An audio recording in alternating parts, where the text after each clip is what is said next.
જય ભીમ, નમો બુદ્ધાય, જય સંવિધાન, જય માતાજી, જય શ્રી કૃષ્ણ, હર હર મહાદેવ। તો મારા નવા બ્લોગમાં તમારું સ્વાગત છે। તો આજે આપણે બનાવશું ગાંઠિયા પટ્ટી। ગાંઠિયા પટ્ટી એટલે શું એ તમને આખો વિડીયો જોઈજો એટલે તમને ખબર પડી જાય। તો ચાલો હવે આપણે ગાંઠિયા પટ્ટી બનાવીએ। તો પટ્ટી ગાંઠિયામાં સામગ્રીમાં જોશે ચણાનો લોટ 1 વાટકી, અને આ રવાનો લોટ છે અને મેંદો છે, એ બે અડધી અડધી વાટકી લેવાની છે। અને જેમ ચણાનો લોટ ભરેલો હતો એવી રીતે ભરી દેવાનો છે। એને પણ આપણે મિક્સ કરી દેવું। પછી એમાં નાખશું હિંગ, અજમો અને હળદર માઇનર। તો આપણે હવે લોટને સારી લઈ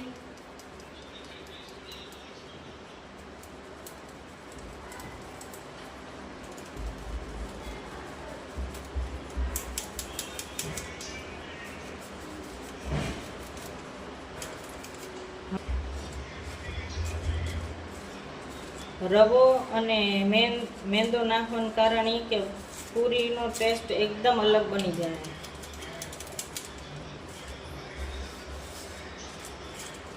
અને પટ્ટી ગાંઠિયા બનાવવાની સરળ રીત એકદમ આસાનીથી બની જાય। તો હવે લોટ સરાઈ ગયો છે।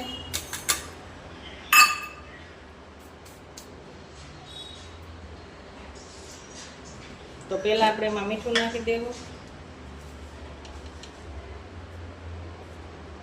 સ્વાદ અનુસાર, અજમો ખાવે એટલો ન ખાય અમે તો થોડોક નાખશું। અને બે હાથે આવી રીતે કરી ભીંગ એટલે એકદમ મસ્ત એમાં થઈ જાય। મહરી નાખવાનું હથેળીથી। પછી નાખશું આપણે એમાં હિંગ 1 ચમચી, કેમ કે ચણા વાળું છે એટલે નાખવું જ જોઈએ। અને હવે એમાં 1 ચમચી હળદર, બસ બીજું કાંઈ નહીં। એટલે મિક્સ કરી દઈ।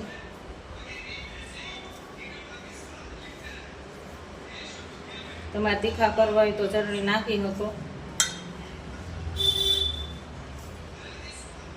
અને હવે આપણે એમાં નાખશું તેલનું મોણ, એટલે આપણે 3 પાવડા તેલ નાખશું મોણ માટે।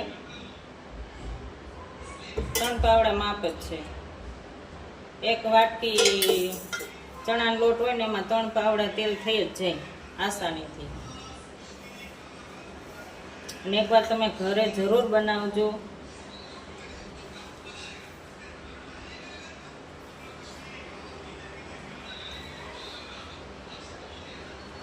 આવી રીતે એને મિક્સ કરી નાખવાનું તેલના મોણમાં।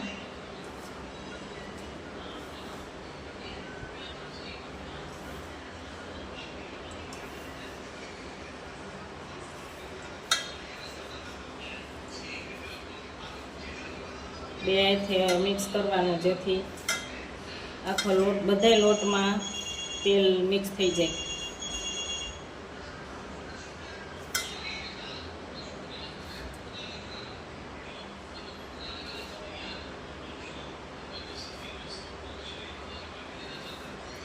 જો મિક્સ થઈ ગયો છે લોટ, જો મુઠ્ઠી વળે, જો મુઠ્ઠી વળે એવો લોટ એવું મોણ આપવાનું તેલને જોયું।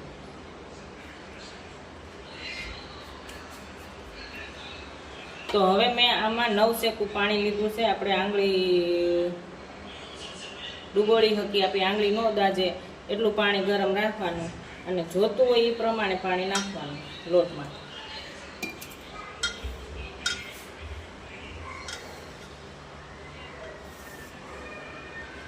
હળદર નાખવાથી કલર સરસ આવે। અને જો ચટણી નાખીને તો લાલ થઈ જાય। જોતા પ્રમાણે થોડું થોડું પાણી નાખતું રહેવાનું। અમારે આ જે પટ્ટી ગાંઠિયા રહ્યા ને એ ઉદયના ફેવરેટ છે।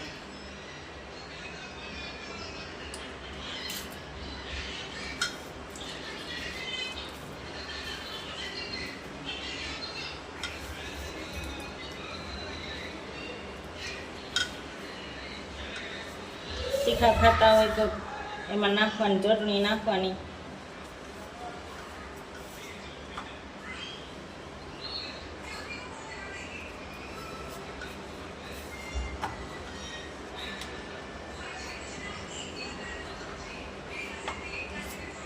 જો લોટ થઈ ગયો ને ભેગો,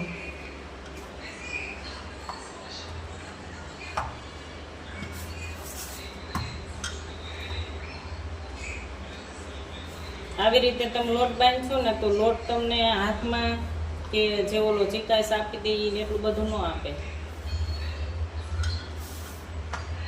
અને લોટે જો ખાડા પડી જાય.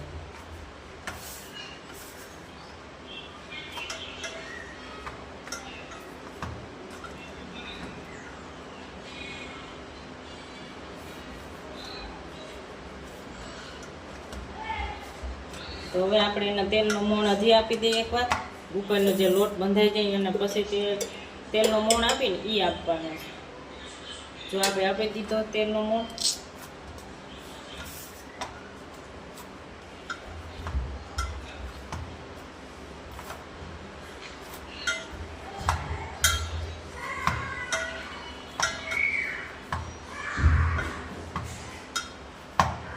જોઈ લો લોટ સરસ બંધાઈ ગયો છે. તો હવે આપણે એમાં નાના નાના લુવા કરી નાખવાના અને એકદમ પાતળી એવી રોટલી કરવાની.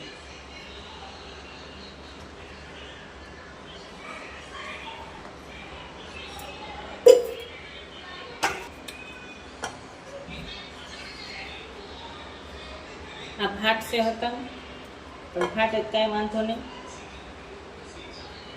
કેમ કે ચણાનો લોટ હંમેશા થોડો ફાટે.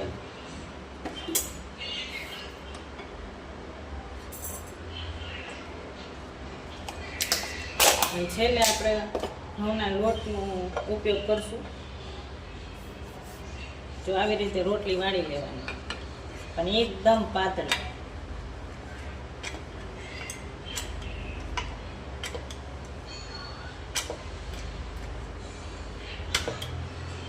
લોટ બંધ બરોબર સરસ બંધાય ને એટલે કાંઈ વાંધો નહીં આવે.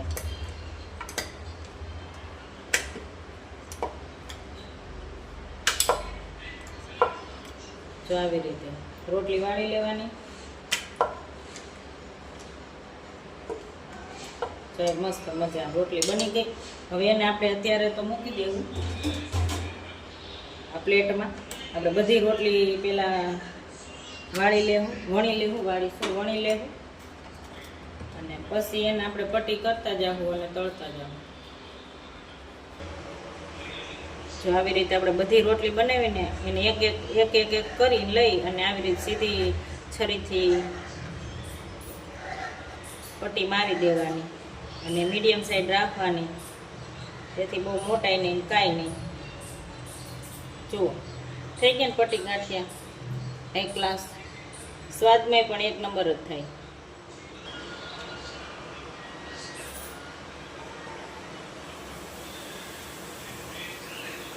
આમાં એટલી નાખ દેવાની.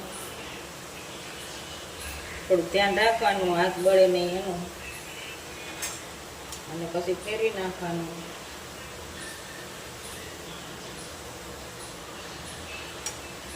એક વખત તમે પટ્ટી ગાંઠિયા ખાઓ પછી તમે ઓલા ગાંઠિયા તો ભૂલી જ જાઓ. અને એનો સ્વાદ કેના જેવો થઈ જાય ખબર? આપણે જે સોરા ફળી આવે ને એવો સ્વાદ થઈ જાય. જો કેવો મસ્ત નામ ઉફીન કલર બલર કેવો સરસ થઈ ગયો જોઈ લો. હવે બની તળી ગઈ છે, બ્રાઉન કલર આવ્યો છે એટલે હવે આપણે એને કાઢી નાખીએ અને એક સાઈડ રાખી દઈએ. જોઈ લો હવે આપણે એક બીજી રહી નાખી દઈએ એક કરતા. એમ બધી એ પટ્ટી પાડી અને પટ્ટી ગાંઠિયા તળી નાખી.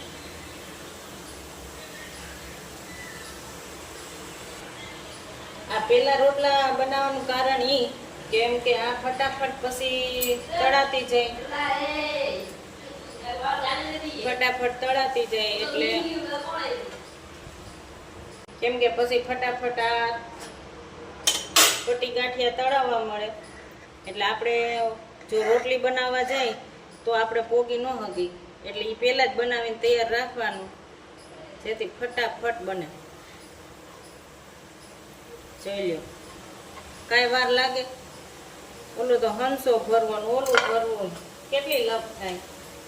તમે એકવાર જરૂર ને જરૂર ટ્રાય કરજો, અને પછી મને કોમેન્ટમાં કહેજો કે તમને કેવો આનો સ્વાદ લાગ્યો. એકવાર બનાવશો પછી અઠવાડિયામાં 2 વાર તો ચોક્કસ બનશે. જુઓ, પટ્ટી ગાંઠિયા બની ગયા છે. અને જો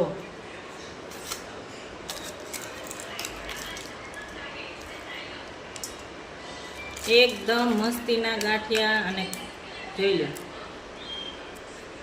કુરકુરા ગાંઠિયા, મજા આવશે ખાવાની. ચા ગાંઠિયા ખાઈજો, અને જરૂર ને જરૂર બનાવજો, અને મને પછી કોમેન્ટમાં કહેજો કે તમને આ પટ્ટી ગાંઠિયા કેવા લાગ્યા. તમારો ખૂબ ખૂબ આભાર મારો લોંગ વિડીયો જોવા બદલ, ને આવી જ રીતે સપોર્ટ કરતા રહેજો. તો જય માતાજી, જય શ્રી કૃષ્ણ, જય ભીમ, નમો બુદ્ધાય, જય સંવિધાન. તો મળીએ હવે નવા બ્લોગમાં. Bye bye.